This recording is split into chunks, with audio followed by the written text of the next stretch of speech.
안녕하세요. 춘천 한마음교회 박세희입니다. 저는 예수님 만나기 전 ADHD 때문에 너무나 힘들고 괴로운 삶을 살아왔었는데요.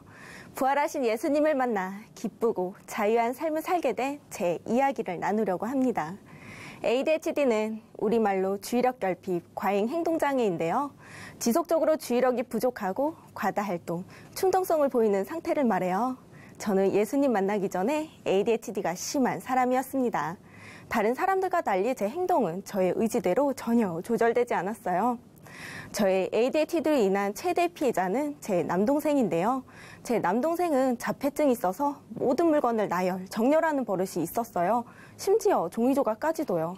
하지만 전 동생의 강박 증세를 볼 때마다 알 수 없는 분노가 솟구쳐 올라와서 동생이 정렬해 놓은 것들을 일부러 흐트러 놓거나 망쳐 놓아야 했어요. 그래야지 답답한 것들이 후련해지면서 제 마음이 뻥 뚫린 것 같았거든요. 그러면 동생은 자신이 정렬해 놓은 것들이 흐트러져 있으면 울고불고 난리를 치면서 물건들을 또 정렬을 해놔요. 저는 답답한 마음에 물건들을 또 흐트려 놓고요. 이런 일이 하루에도 수십 번 반복되니까 저와 동생의 사이는 매우 좋지 않았습니다. 모든 것을 울음으로 표현하는 동생 때문에 저희 집은 조용할 날이 없었고, 동생이 울 때마다 언제나 저에게 돌아오는 것은 엄마의 강 스파이크, 등짝 스매싱이었습니다. 그 이후로 저는 항상 동생 때문에 사랑과 관심을 뺏겼다는 생각을 하게 되었어요. 그래서 어떻게든 동생보다 사랑받고 관심받고 싶은 마음에 과잉 행동들이 하나하나 나타나기 시작했습니다. 피아노나 장롱 위 올라가기, 모서리 벽 타기는 기본이고, 내리막길에서 양손 놓고 자전거 타기, 미끄럼틀같이 높은 곳에서 뛰어내리기는 저의 일상생활이었어요. 그네를 탈 때도 남들처럼 평범하게 타지 못하고 그네를 고정시킨 봉에 그네줄을 여러 번 감아 줄을 짧게 만든 뒤 그 그네에서 타다가 뛰어내리는 행동을 하기도 했어요. 덕분에 제 양 무릎엔 피가 마를 날이 없었습니다. 집에 있을 땐 덤블링을 하기도 했는데요. 하루는 제 발이 친척 동생의 얼굴을 맞히는 바람에 동생이 펑펑 울어서 난감한 적도 있었어요. 저는 엉덩이에 모터가 달려있는 듯이 한시도 가만히 있는 것이 힘들었어요. 밥 먹을 때 10분이면 될 것을 그 시간조차 앉아있기 싫어서 밥을 굶기도 했고요. 잘 먹진 않고 쉴 새 없이 움직이기만 하니 저는 살이 찔 시간이 없더라고요. 그래서 엄마는 주변 어른들에게 애 밥은 왜 잘 안 먹여서 애를 이 지경으로 만드냐고 꾸중을 듣기 일쑤였습니다.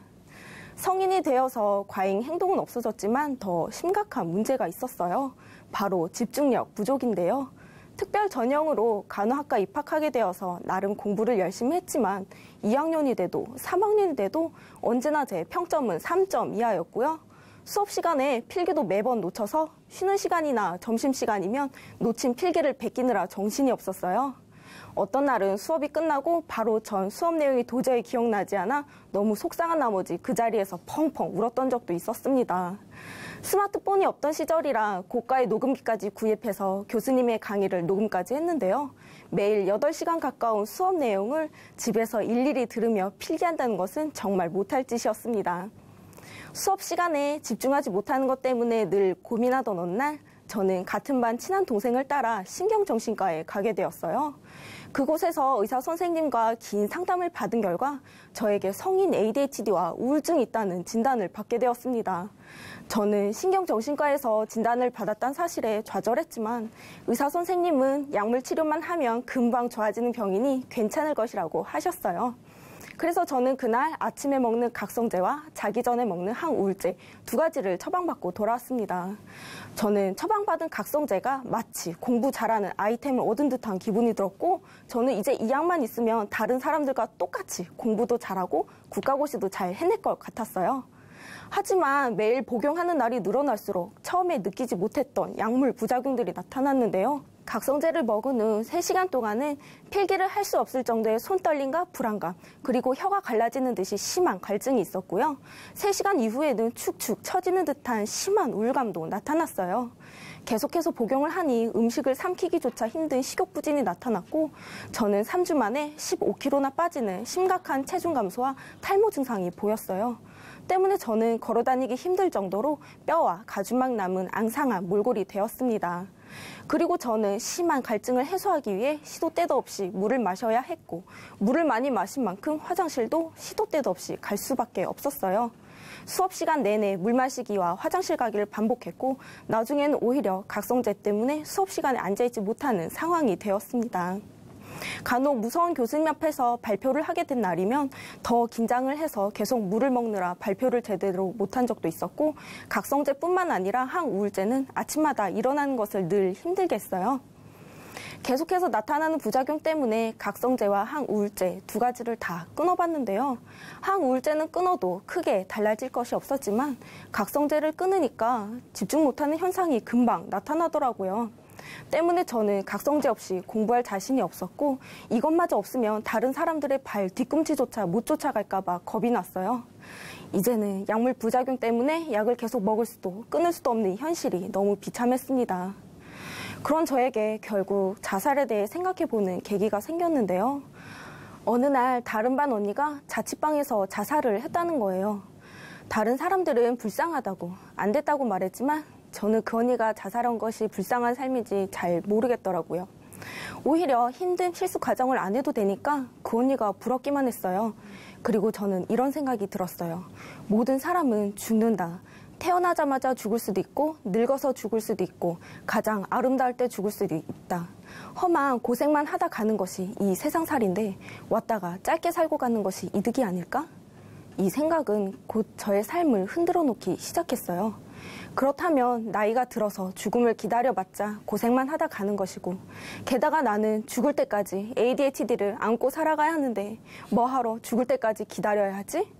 그렇다면 결국 이 지긋지긋한 ADHD를 구원하는 것은 오직 죽음뿐이겠구나라는 생각이 들었어요.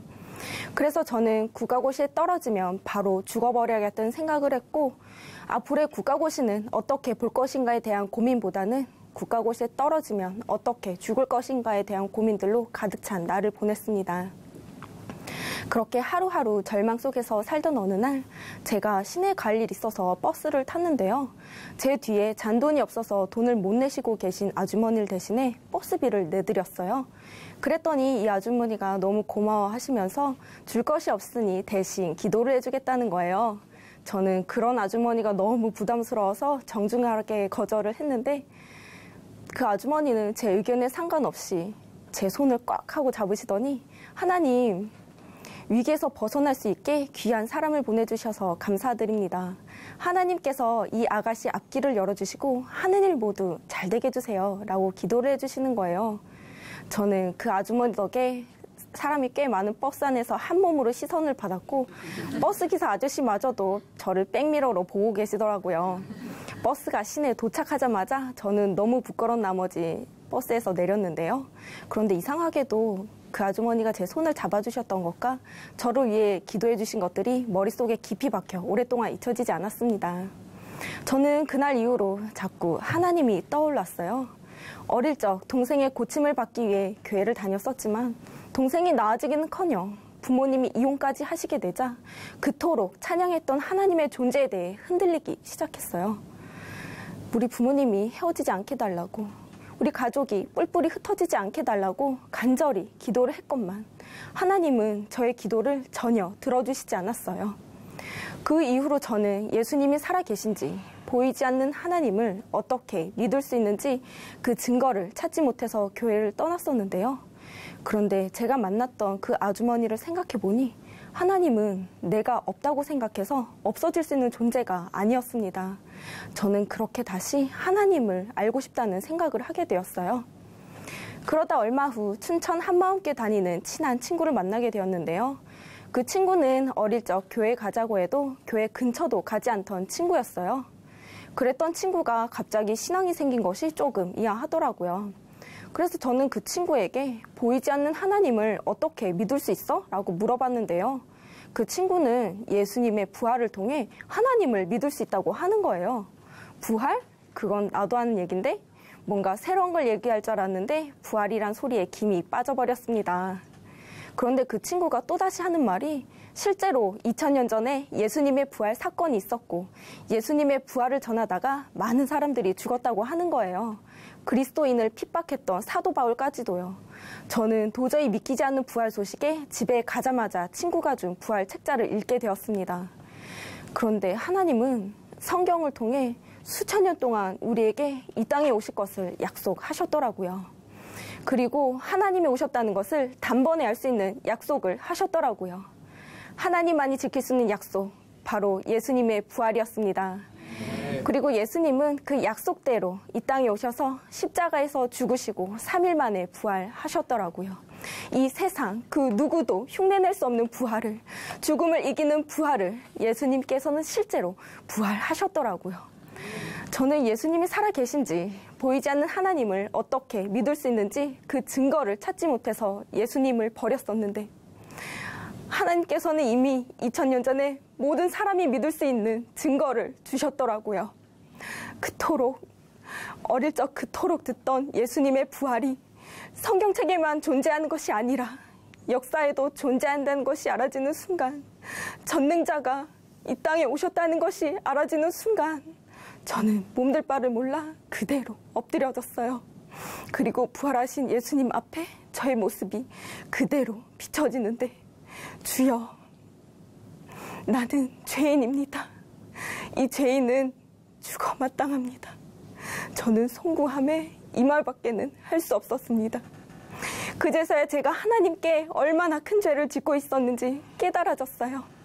내 힘으로 내 스스로의 부족함을 채워보려고 했던 모습들과 내 뜻대로 되지 않는다며 쉽게 생명을 버리려고 했던 모습들이 바로 전능하신 하나님을 배척하는 죄였습니다. 무섭고 흉측하게 생겨야 마귀인 것이 아니라 예수님을 믿지 않은 내가 바로 마귀 같은 자였구나. 내 마음, 내 중심에 스스로가 주인이었던 내가 바로 마귀 같은 자였구나. 그런데 하나님은 이런 저를 살리기 위해 아픔 없는 하늘보자 다 버리고 이 세상에 완벽한 사람으로 오셨더라고요. 지옥불에 떨어져도 마땅한 죄를 지은 저를 위해 이 세상에 생명 걸고 오셨더라고요. 그리고 다시 부활하셔서 저에게 이렇게 말씀하셨습니다. 나는 전능한 하나님이라. 내가 너를 구속하였고 내가 너를 지명하여 불렀나니 너는 내 것이라. 너는 내 것이라 하신 하나님께 그대로 굴복할 수밖에 없었습니다. 그동안 하찮게 여겼던 저의 생명은 전능자의 피값으로 살리신 귀중한 생명이었어요. 나의 생명, 나의 몸, 나의 머리털 하나까지 하나님의 것이 아닌 것이 없는데 저는 그동안 생명도 몸도 모든 것이 내가 주인된 자였습니다.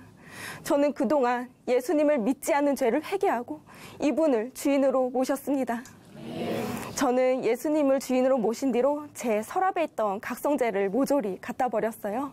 항상 각성제가 없으면 불안해서 버리지 못했었는데 예수님의 저의 주인 되시니 하나도 두려울 것이 없더라고요. 그리고 국가고시에 대한 근심, 걱정 모두 주님께 맡겼습니다. 국가고시에 합격하지 못하더라도 저는 결과에 상관없이 주님의 뜻대로 살겠다고 마음먹었거든요. 그리고 드디어 4년의 공부가 결실을 맺는 날, 하필이면 제 뒤에 앉은 남학생이 너무 초조했는지 다리를 심하게 떠는 거예요. ADHD는 조그만 자극에도 집중이 흐트러지기 쉽기 때문에 아마 예전 같았으면 시험 문제에 전혀 집중하지 못했을 거예요. 하지만 예수님이 저의 주인 되시니 국가고시 시험을 자격증 시험 보듯 아주 마음 편히 볼 수 있었습니다. 그리고 얼마 후 시험 결과가 나왔는데요.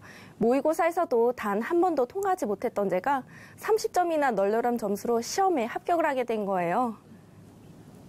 그때 저를 담당하셨던 교수님도 너무 놀라우셨어요. 사실은 제가 떨어질 줄 아셨다면서요. 지금은 병동 간호사로 일하고 있는데요. 이제는 각성제 없이도 일하는데 전혀 문제가 없어요. 예전 같았으면 집중력이 부족해서 해야 할 일을 제때하지 못하거나 각성제 때문에 손이 떨려서 환자에게 주사조차 놓지 못했을 거예요. 하지만 예수님이 저의 주인 되시니 각성제 없이도 사람의 생명을 다루는 간호사가 되게 하셨습니다. 그리고 저의 이런 변화된 모습을 본 제 친한 친구는요. 아니, 사람이 어떻게 한순간에 변할 수 있지? 라고 하면서 신기했어요. 그리고 도대체 너를 이렇게 변화시킨 비결이 뭐냐고 물어봤는데요. 저는 부활하신 예수님을 만나 그렇다며 그 친구에게 바로 복음을 전했습니다. 그랬더니 그 친구가 아니 정말 예수님이 살아계시냐고 하면서 기쁘게 복음을 듣고 그 자리에서 영접기도까지 드렸어요. 사실 그 친구는 절에 가서 108배를 할 정도로 절실한 불교 신자였는데요. 예수님을 주인으로 모신 뒤 지금은 주님만 찬양하는 기쁜 삶을 살고 있습니다. 그리고 14년 전 부모님의 이혼으로 헤어진 동생에게도 찾아가서 이렇게 말했어요. 미안해. 누나가 다 잘못했어. 너를 괴롭히기만 하고 잘 해주지 못했던 거 다 용서해줘. 그런데 있지? 예수님이 부활하셨어. 그런데 정말 신기하게도 한순간도 눈을 마주치지 못하던 동생이 예수님의 부활 소식에 한 번도 눈을 떼지 않고 복음을 다 들어주었어요. 그리고 함께 영접기도까지 드렸습니다. 정말 예수님의 부활은 모든 사람이 믿을 수 있는 증거였어요. 그날도 여전히 동생은 강박 증세가 있었지만 저는 화가 나거나 짜증나지가 않았어요. 예전 같았으면 제 기준에 맞추지 않는 동생에게 화내고 소리 질렀겠지만 예수님의 사랑으로 품으니 한없이 사랑스럽더라고요. 지금도 동생과는 자주 만날 순 없지만 함께할 하늘나라를 소망하며 기쁘게 기도하고 있어요. 저는 지금까지 저의 생명이 저의 것인 줄 알았던 사람이었어요. 하지만 지금은 저의 생명이, 저의 몸이 어느 분의 것인지 분명히 알고 있어요. 저의 심장이 뛰는 이유는, 제가 숨을 쉬고 있는 이유는, 아침마다 눈을 뜰 수 있는 이유는 모두 하나님의 계획 아래 있기 때문입니다. 저는 하나님이 허락하신 이 생명, 제가 살아있는 이 시간들 모두 주님의 사명을 다하는 부활의 증인으로 살겠습니다. 예수님은 저의 주인이십니다. 감사합니다.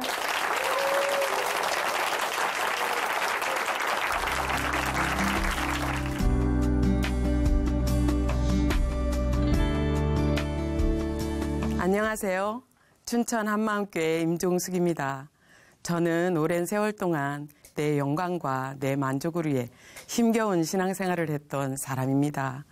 그런데 부활하신 예수님을 만나 참 자유를 얻고 부활의 증인으로 살게 된 이야기를 나누고 싶습니다. 저는 산골마을 가난한 집안에 6남매 중 5째로 태어났어요. 우리 집은 늘 끼니를 걱정해야 할 만큼 가난했지만 저는 공부를 아주 잘했습니다. 초등학교 2학년이 된 첫날 선생님께서 저를 번쩍 안아다가 옆반 교탁위에 세우시고는 구구단 외우기 시범을 보이게 하셨는데요. 1은 2, 2는 4, 9, 9, 81. 저는 목청도 낭낭하게 막힘없이 줄줄 외웠고요. 앞에 나가 옛날 이야기도 구성지게 잘했어요. 저의 성적표에는 늘 수가 가득했고 조회 시간에는 그림상, 글짓기상, 우등상, 공로상, 표창장 등 많은 상을 받았고 나중에는 전교생 앞에 지나가는 것도 민망할 정도였어요. 6학년 때는 새학년이라는 제목으로 글짓기를 했는데 대한일보사에서 경기도 차석이라는 큰 상을 받게 되었어요. 그때는 서울특별시도 경기도에 통합되어 있었는데요. 제법 큰 상이라 어른들 신문에 사진과 함께 제 글이 실리기도 했어요. 어느 날은 군대에 간 오빠가 의가사 제대를 했는데요. 그것은 제가 대통령 가깝게 편지를 썼기 때문이었어요. 어린 마음에 저희 집 사정을 적어 보냈는데 얼마 후 비서실에서 편지가 오더니 오빠가 돌아왔더라고요. 이렇게 학교와 마을에는 저에 대한 소문이 자자했답니다. 저는 초등학교 졸업식에서도 군수상을 받게 되었는데요. 큰 박수 소리가 잦아드는데 유독 한 사람이 박수를 끝까지 그치지 않는 거예요. 아버지셨습니다. 제대로 먹이지도 입히지도 못한 딸이 대견하셨던 모양이에요. 이렇게 저는 공부는 잘했지만 우리 집 형편에 중학교 입학은 상상도 못했어요. 시험이라도 보자 싶어 응시했는데 전교 2등이 된 거예요. 그래서 저는 입학금 면제를 받았고요.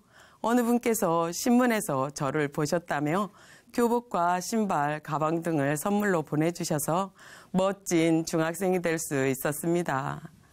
어느 날이었어요. 담임선생님께서 어서 집으로 가보라고 하시는 거예요. 불길한 마음을 안고 집에 갔는데 아버지는 축 늘어지신 채 옆집 아저씨의 등에 엎여 계셨어요. 숨을 거두시는 그 순간에도 닭장을 가리키시며 저 닭을 다 팔아서라도 꼭 공부해라 유언하셨습니다. 이 일은 저에게 엄청난 충격이었어요. 아버지는 닭을 팔아서라도 청명했던 제가 계속 공부하기를 원하셨지만 우리 가족은 그 닭을 팔아 당장 끼니를 해결해야 했어요. 그렇게 저의 학력은 거기서 끝이 나게 되었고 저는 절망감으로 말도 하지 않고 집 밖으로는 나가지 않았어요.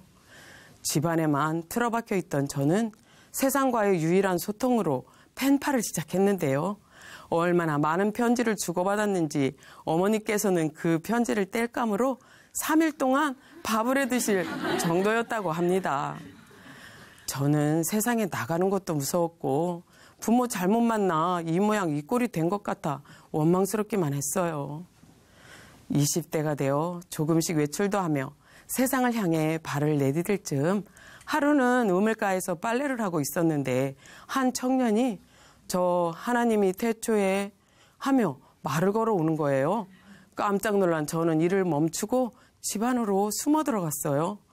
그 뒤로는 발신인도 없는 전도 편지가 계속 날아왔는데 내용은 온통 하나님 이야기였어요. 그렇게 몇 개월이 흘렀어요.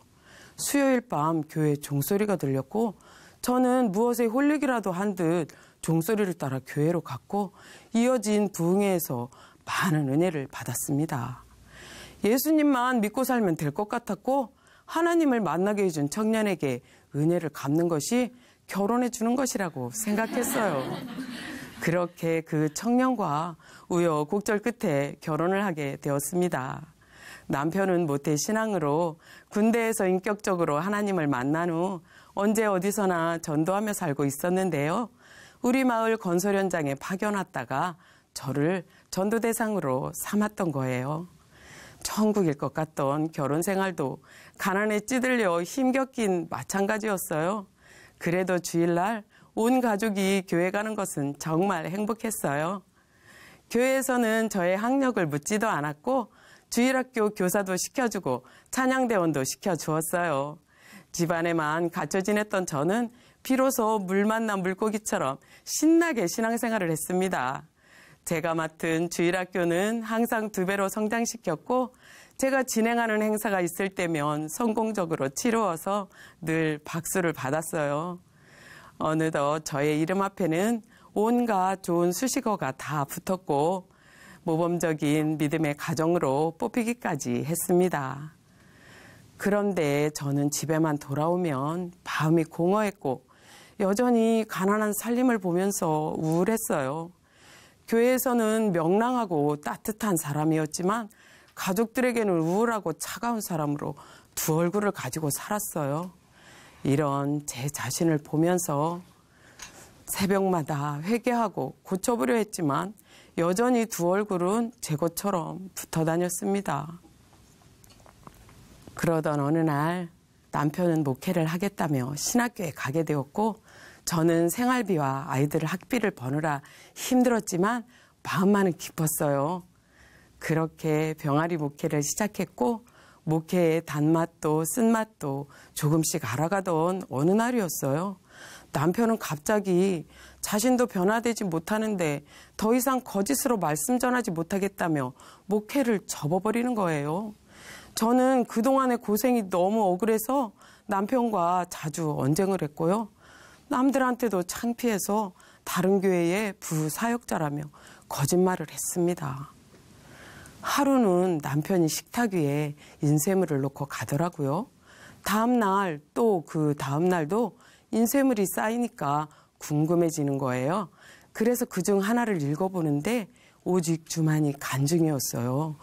2편, 3편 계속 보다가 나중에는 유튜브로 직접 보기 시작했고 어느새 남편에게 이런저런 질문을 하게 되었어요.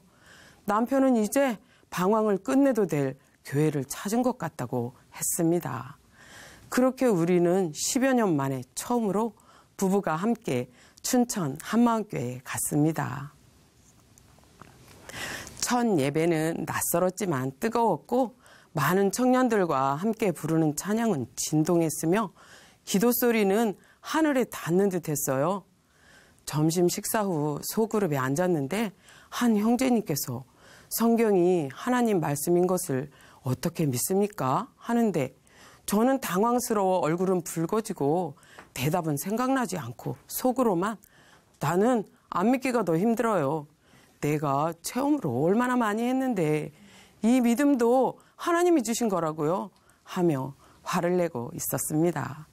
여기서도 부활, 저기서도 부활하는데 나도 부활은 다 알고 나도 죽으면 부활할 거 믿으니까 된 거 아니야? 이렇게 생각하고 말씀을 듣지 못했어요. 그러다가 마지막으로 한 번만 더 가보자 하고 교회를 가게 되었는데요. 어느 자매님을 만났어요. 그 자매님은 부활을 하나님과 제자들의 관점으로 보라고 하는 거예요. 하나님의 관점이 뭐지? 고민하게 되었고 그날 밤 사도행전과 사도행전 강해집을 정독했고 신학책들을 뒤적였어요.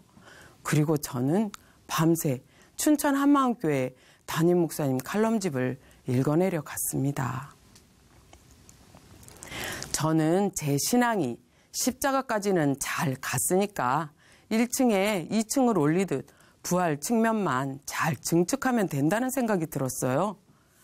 그런데 고린도전서 15장 17절에 부활이 없으면 너희의 믿음도 헛되고 너희가 여전히 죄 가운데 있을 것이라고 하니 인정할 수가 없었어요.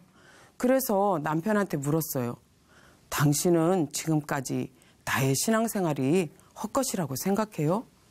남편은 북한 공산당도 김일성을 위해 죽고 무슬림도 자신의 신념을 위해 스스로 폭탄이 되기도 하더라고요. 남편도 제 편이 아니었어요. 저는 인정할 수 없었어요. 부활이 없으면 믿음도 헛되고 아직 죄 가운데 있다고? 그럴 리가 있나? 그러면 나의 지난 날이 모두 헛것이란 말이잖아.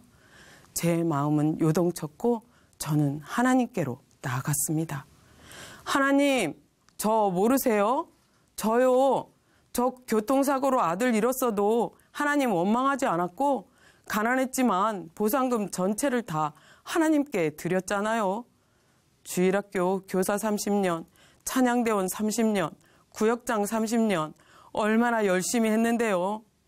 농어촌 선교 다니고 교도소 선교하고 온갖 위험을 감수하면서 북방 선교가 20년이잖아요. 그것뿐인가요? 다 아시잖아요. 정말 제가 한 일들이 아무것도 아닌가요? 저를 모르세요? 임종숙을 정말 모르세요? 저는 절규하였습니다. 그렇게 한참을 절규하며 울부짖는데 성령님께서 한 말씀을 생각나게 해주셨어요. 주여 주여, 우리가 주의 이름으로 선지자 노릇하며 귀신을 쫓아내며 많은 권능을 행하지 아니하였나이까? 그런데 돌아온 대답은 내가 너희를 도무지 알지 못하니 불법을 행하는 자들아 나를 떠나가라 였습니다. 이 말씀 앞에서 지난날 저의 실체가 보여졌습니다. 마음 깊은 곳에 학력에 대한 열등감을 숨기고 그것을 가리고 싶어서 열정적으로 교회 봉사를 했던 것이지 신앙이 아니었습니다.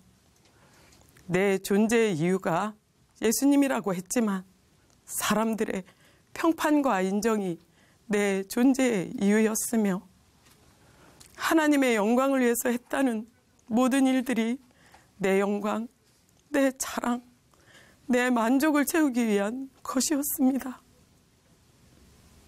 저는 예수님께서 모르는 자였고 제가 주인 되어 산 자였습니다. 저는 그 자리에 엎어져서 짐승같이 울부짖었습니다.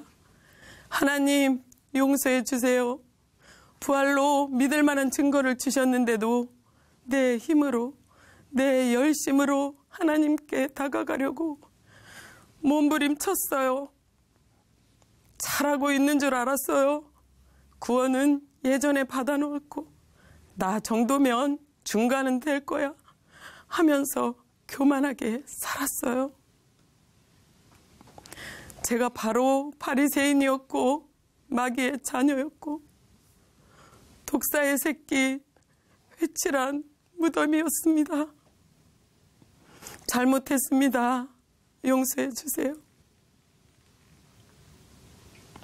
저는 예수님을 주인으로 믿지 않고 제가 주인 되어 하나님의 영광을 가로채고 살았던 악랄한 죄를 회개하고 죽은 자와 산 자의 주가 되시려고 부활하신 주님을 내 마음의 주인으로 모시고 저의 왕관을 주님의 발 앞에 내려놓았습니다.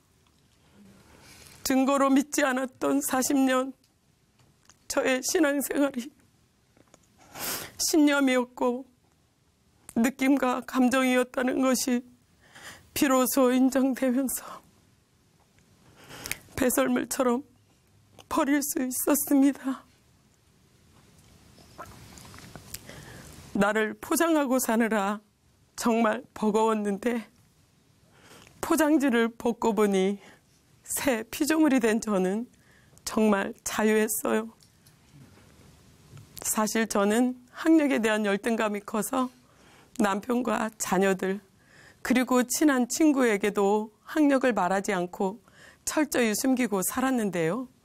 그러나 부활로 모든 것을 다 이루신 예수님께서 저에게 무명한 자 같으나 유명한 자, 죽는 자 같으나 살고 징계를 받는 자 같으나 죽임을 당하지 않고 근심하는 자 같으나 항상 기뻐하고 가난한 자 같으나 많은 사람을 부유하게 하고 아무것도 없는 자 같으나 모든 것을 다 가진 자라고 말씀하셨습니다. 이제는 학력도 가난도 부끄럽지 않아요. 다 가진 자가 되었으니까요. 그동안 잘 숨겨두고 들키지 않았던 저의 학력을 가족들에게 말해 주었어요. 놀라기는 했지만 가족 모두 위로해 주었습니다. 친구들에게도 이야기했어요. 친구들은 어머, 난 너 대학 나온 줄 알았어. 그게 사실이면 너 왜 그렇게 똑똑했어? 야, 이 이야기는 나에게만 하고 다른 사람에게는 하지 마. 등등 여러 가지 반응이 나왔어요. 저는 그런 친구들에게도 부활복음을 전해주며 자유하게 된 저의 모습도 보여주었습니다. 주일날이면 남편과 저는 부활의 복음으로 교제하면서 다정하게 교회를 다니고 있어요. 부활하신 주님을 만나고 보는 십자가는 더욱 감격이었습니다. 유난히 감정적이었던 저는 십자가만 생각하면 펑펑 울었는데요. 느낌, 감정으로 보던 십자가가 시냇물이었다면 부활로 보는 십자가는 태평양 바다였어요. 전능하신 하나님이 피조물인 사람으로 오셔서 원수된 나를 위해 죽으신 십자가가 부활로 선명해지니 전에는 가슴이 저렸는데 이제는 뼛속까지 저리는 하나님의 사랑을 알 수 있게 되었습니다. 십자가에서 죽으신 예수님이 하나님이셨고 그분이 흘리신 피가 하나님의 피라는 것이 제게 실제가 되었습니다. 이제 다시는 예수님을 주인으로 믿지 않던 이전의 삶으로 돌아갈 수 없어요. 저는 부활의 복음을 붙들고 종의 마음으로 복음 전파를 위해 남은 삶을 온전히 드리고 싶습니다. 이 귀한 복음을 안 이상 전하지 않을 수 없기에 만나는 사람마다 복음을 전하는데요. 잘 들어주어도 기쁘고 핍박을 받아도 기쁩니다. 부활의 주님을 만난 제자들이 간 길이고 바울이 간 길이니까요. 아직은 서툴고 머뭇거릴 때도 있지만 물러서지 않습니다. 전도지를 나누어주면서도 이렇게 말해요. 여기 유튜브 간증에 우리 아들딸이 나와요. 놀라운 일들이 들어있습니다. 예수님은 살아계세요. 어떤 사람들은 아들이 누구예요? 합니다. 그러면 예, 이명렬이요. 임성기예요. 딸은 누구예요? 예, 이은혜요. 이명렬 형제 간증은 저와 비슷한 점이 있었고 임성기 형제는 제가 임시니까 툭 튀어나오고 은혜 자매는 아들의 제자이고 주영생, 주영광은 한 동네에 살고 우리는 하늘 가족이니 모두가 내 아들, 내 딸입니다. 한 번은 이런 일이 있었습니다. 지하철역에서 내렸는데 한 아주머니가 5분 동안만 호텔 분양 설명을 들어주면 자기가 일당 받는데 도움이 된다는 거예요. 저는 옳다거나 하고는 그러면 제 이야기도 들어주실래요? 하고 부활하신 예수님을 5분 동안 전했어요. 그리고 안내되어 들어간 모델하우스 안에서 5분이 아닌 30분 동안 호텔 분양 설명을 들었어요. 제가 다 가진 자라는 걸 어떻게 알았는지 실장이라는 아가씨가 얼마나 적극적으로 권하던지 참 힘들었어요. 부활로 믿을 만한 증거를 주셨기에 복음 전파가 아주 쉽습니다. 누구에게나 어디에서나 역사적 사실인 부활은 거절당하지 않기에 확신도 없이 전하고 다녔던 과거와 달리 담대하게 전할 수 있게 되었습니다. 흑암 속에서 사단의 먹이가 되어 멸망당하는 세상, 이 마지막 시대에 외치는 자의 소리여야 할 부활, 오늘 제가 살아있어야 할 이유입니다. 저는 이제 하나님의 자존심이 되어 복음을 위해 표대이신 예수님을 쫓아 부름의 상을 얻기까지 공동체와 함께 달려가겠습니다. 나를 위해 죽으시고 나를 위해 부활하신 나의 주님, 정말 사랑합니다. 감사합니다.